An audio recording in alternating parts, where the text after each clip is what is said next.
Good evening, everyone. I am Gail Zermak-Lamont, author of a book called Ashley's War and a senior fellow at the Council on Foreign Relations Women in Foreign Policy program. And it is my real pleasure to introduce you to Komal Ahmad, who has founded Copia, which you were just seeing a little bit about.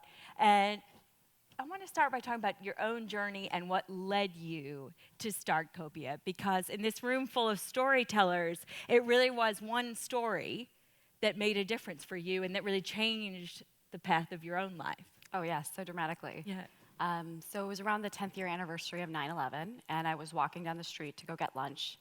And I encountered this homeless man on the street begging for food. And, it's pretty common in Berkeley and in the Bay Area in general to encounter something like that. Yeah. But there was something about him, something in his face that just compelled me to stop and invite him to join me for lunch. And I remember sitting across from him at the lunch table, and he was just consuming his food so fast that he was barely breathing. And then finally, in between bites, he said, my name is John. I just came back from my second tour in Iraq. I've been waiting for quite a while for my benefits to kick in. And I was evicted last week, and I don't have family, I don't have money, and I haven't eaten in 3 days. And that hit me like a ton of bricks, because I had just come back from my summer training with the Navy, and in just a few months, I was going to commission as an officer in the United States Navy. And so it was almost like a glimpse of my future. This was a perfectly educated guy who came from a good family. There was nothing mentally unstable about him. He was just a very person who was down on his luck. And to add insult to injury, right across the street from where he and I were having lunch, Berkeley's dining hall was throwing away thousands of pounds of food. And so it was this first stark of reality where those who have and are wasting, and those who need and are starving, and they're both living quite literally right across the street from each other. Yeah. And so that just seemed ridiculous. And I was like, oh, I can solve this. This is pretty quick, right? Right. Nothing intractable at all totally, about the issue right? of I'm just hunger, going to go in there. I'm going to fix it real fast. This is super solvable. And you've had such an interesting journey yourself, right? You were born in Lahore, yes, in Pakistan, grew up in Las Vegas, yes, went to Berkeley, commissioned ROTC. Oh, sorry, you didn't take your commission, but you were naval ROTC 4 years. Yep. And I I think Muslim woman, so it was like my life is contradictions on contradictions. Yes. And actually, your own story is so unlikely that in some ways, maybe that gave you some of the courage to do something as unlikely as launching an app that was going to solve hunger. Right, and I think that it's a little naive to think that it was just this app that it was going to happen. Right. So it was actually this situation. So I got a call. This was right after we partnered with our dining hall, and the manager said, we have 500 sandwiches left over. They need to be picked up in 2 hours, otherwise we're checking them. And I'm like, great. And I'm in class, and I dash out of class. You were a senior at this time. Yeah, I was a senior at Berkeley. Right. So I leave class. I'm dashing across campus, and I'm renting a zip car because no one has cars on campus. And I go through the one-way streets all the way to the loading dock, and at the loading dock, I'm like a little girl, I'm loading 500 sandwiches in, and this is perishable food, so it needs to move as quickly as possible, and it takes over a half an hour to load that food. And then so then I'm calling the list of nonprofits that we have, and I'm saying, do you need food? Do you need food? Can you take this much? And a third of them don't answer the phone. A third of them say, Right. No, we're okay, thank you so much. And then the last third are like, yeah, we could take 10 sandwiches or 15 sandwiches. Awesome. Now I have 485 sandwiches. I'm on the side of the road. It's it shouldn't be this hard to do a good thing. It shouldn't be this hard to do the right thing. Yeah. And it was me looking at that app and trying to extend my reservation on Zipcar and not being able to because someone right, everything that could go wrong. But someone had already reserved it, so now I have a bunch of sandwiches in my car, and I have to get out of there. Imagine being the next person to get the and then Zipcar. this entire he opens the trunk. It's like treasures. Yeah. Right. No, but and I was looking at the app and I said, God, how cool would it be if people who said that they had food could say, hey, I have food, and those who need food could say, hey, I need food, and we could clear this marketplace in real time. And so that's what Copia does. We've built this extraordinary piece of technology that instantly matches those who have food, and it's high-quality gourmet food. It's not food that's from your plate, but really high-end food like we recovered from this weekend. Right.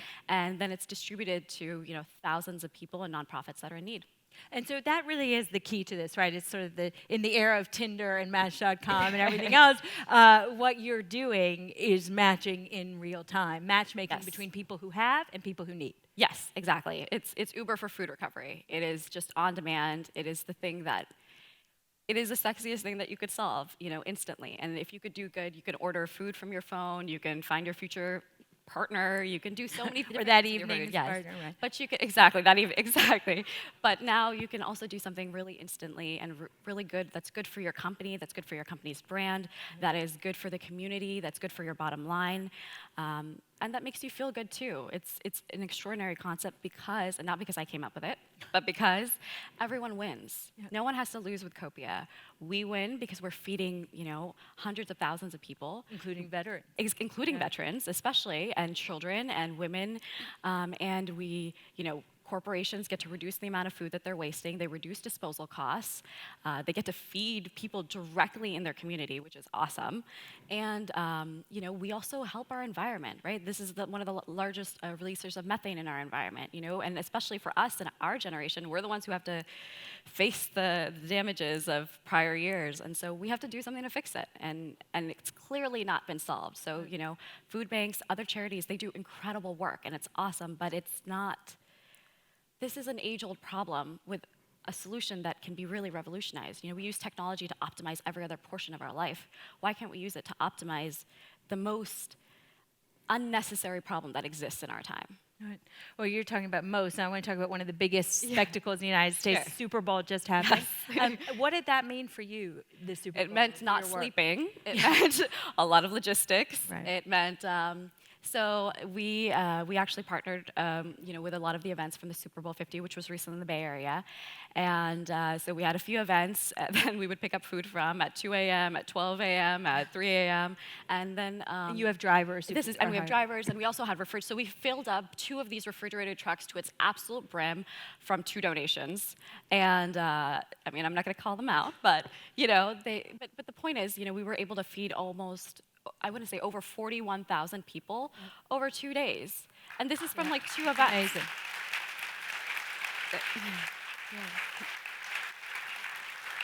And I appreciate that, and I do, but I think that's ridiculous. More of that, it's just ridiculous, right? Like, this is what I said before. It's not corn dogs, it's not popcorn, it's like pulled pork, which is not my jam, but it is someone else's, right? And like, it is salmon, it is like $300 cheese. And we've all been in conference rooms where they say, Right. the meeting's over, everybody come in and get a Right, plate, Or right? you've worked at and Google, still and you so see much it. is You left. see it Absolutely. everywhere. Like, no one in this room has not seen or wasted food. Let's be real, right? Everyone has seen it. Everyone's done it.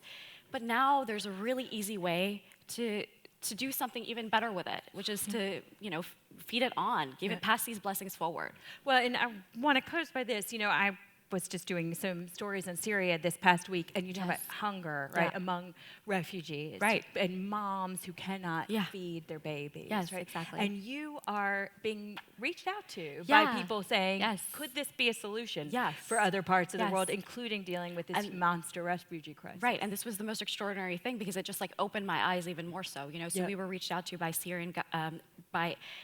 German and Austrian government officials who said, we will pay for your platform to come here, like teach us everything we need to know so that we can help redistribute food. This huge influx of Syrian, refugees. Absolutely. And you think about that, right? Like that is incredible. But if you're solving this problem, the food is the most perishable item, and if you can solve the distribution of this, which is what we're doing, which is what Copia is doing, then you could solve the redistribution of anything, of medical supplies, of medicine, of homes, anything. And that's just the beginning. So this is just the beginning of a lot of good to come. Well, I think it is just the beginning of what you're doing, and I know that you're going to continue to make change that really makes a difference. I'm so delighted to have had you on this stage. And now I would like to bring someone else onto this stage who would love to recognize your work as a Toyota Mother of Invention. Thank you. Please welcome Dion Colvin-Lovely from Toyota. I feel like I should stand. Hi. No?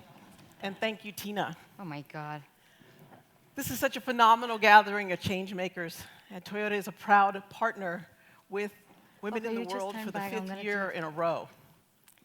In great collaboration with Tina and her team, we're honored to be presenting the Women in the World Los Angeles Salon. Since Toyota began partnering with Women in the World, we've had the privilege of supporting 14 women-led organizations that are making a difference locally, as well as in some cases globally, through the Mothers of Invention program.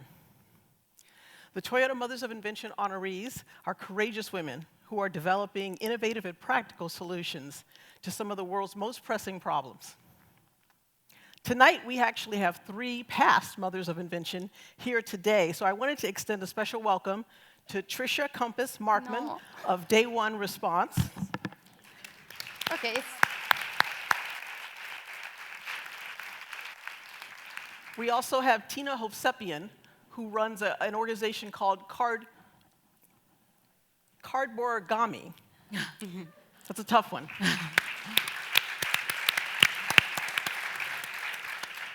And then we have Denise Sandoval, who runs an organization called Lava May out in the San Francisco area.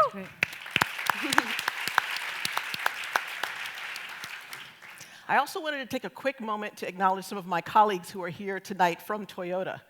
I have the privilege of working alongside these remarkable executives every day. They're out in the middle here. I'm happy that each of you were able to join to me tonight, and I hope that this evening will allow you to have a sense of pride, knowing that we're all in a unique position to advance women locally, as well as within our communities and around the world. Thank you for joining us tonight.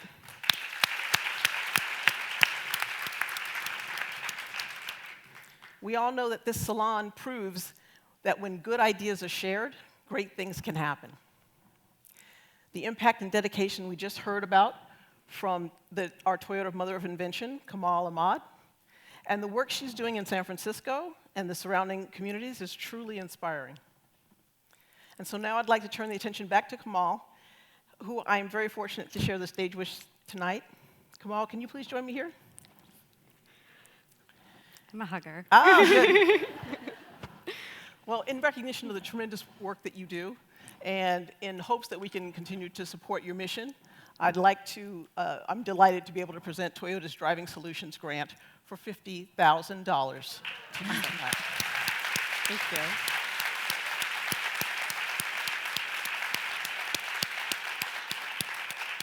Thank you again for everything that you do, and we're so honored to be able to acknowledge you as well as Copia for everything that you do. I'm so humbled and honored as well. And hopefully, this will be like the beginning of a larger partnership where we could even use your fleet for good, right?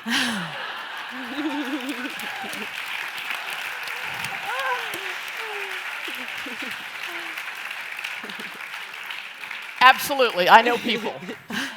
Thank you all. You gotta be shameless, guys.